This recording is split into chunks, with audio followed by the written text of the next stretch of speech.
Hello and welcome to the 361. And I think it's episode 17. I'm kind of losing track. But this is the 361 recovery program. And today I'm going to talk to you about the difference between being lonely and alone. So, one, are you lonely? Alone versus alone. What's the difference?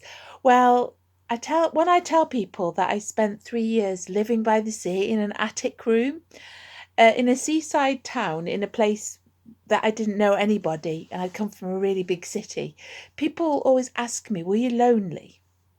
And the answer is yes, I was actually lonely at first. But over those 3 years, I learned how to sit and be alone. And it's the greatest thing I've ever learned in my life.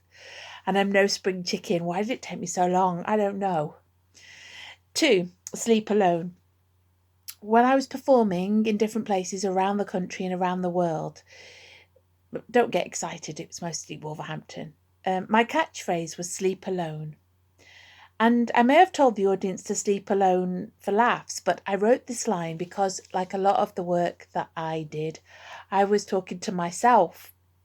I'd actually been in counselling for far too long, 18 months with PTSD, when the counsellor suggested that I go to bed with a hot water bottle and enjoy being alone. And I looked at her as if maybe how some of you might look at me if I suggest being celibate.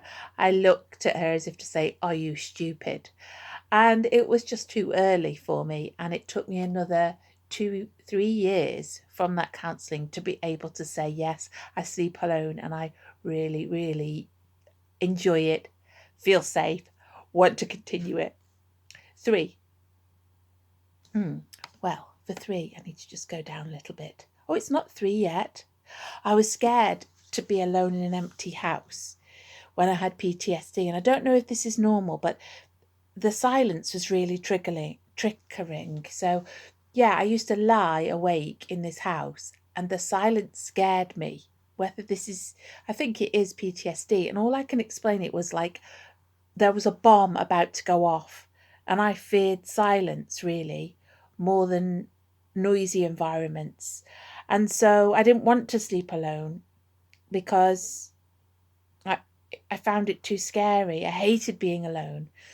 And I would do anything not to sleep alone. And I got myself into some pretty difficult situations because of that. 3, loneliness. How would you describe loneliness? I felt such a lack when I was lonely, a really deep lack of something within myself. I would get on WhatsApp with a bottle of wine and go in the bath and I would communicate with strangers, but I felt more lonely after doing that. Can you relate to that? I hope it's not just me. I just felt that I lacked something and that loneliness was that feeling of lack. I don't get it anymore, but it took a long time for it to go. When I had someone in my bed, I still felt that lack, to be honest. And it was a horrible feeling, like a sort of ache in my guts. 4, drunk in love. Fast forward 3 years. After 3 years of sitting alone in the attic room, on park benches, beaches, in cafes, and on the seafront, in my flat, in cars, buses, theatres, and cinemas, I feel great alone. I feel connected to something which seems really strange, but I think I'm connected to myself.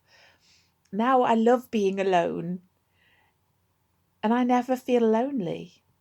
I only noticed it the other day that I thought that lonely feeling's gone. I had it all my life. The one thing I do miss is the bottle because I think drink was my imaginary friend. And I know I'm not the only woman who's done that because I look through Instagram or Facebook and I see people posting pictures of their drinks going, this is my drink, as if it's their mate. And I never feel lonely now and I love sleeping alone. But yeah, I do sometimes miss the bottle. That's not the end of the blog. 5, feel. I know that those 3 years were a huge struggle for me and it's definitely not easy. Loneliness has been with me since I was a girl. I sort of missed feeling sorry for myself. But how did I do it? Well, I sat with the pain. At first it was scary, but over time the emotional pain wasn't as great. When you sit with it, it somehow lessens. I realised that part of the fear was fear of feeling anything. I think this was a greater fear than being alone, the fear of feeling something. The 361 recovery program was developed in those 3 wind-strapped and solitary years. It's designed to help you get comfortable with sitting alone. Doesn't mean you have to be single with no friends, but it does mean you can become comfortable enough with yourself and being alone that you can pause before making decisions about who you'll allow into your life and into your bed. The 361 helps you to take a slow 360 of your life and decide who goes and who stays without that desperation of thinking anybody will do as long as I'm not alone. You can do it in your own time. To find out more about the 361 recovery program, visit www.goddess.co.uk. There's now a podcast and 2 YouTubes, Monday and Wednesday. More to come in 2020. Practice sitting alone.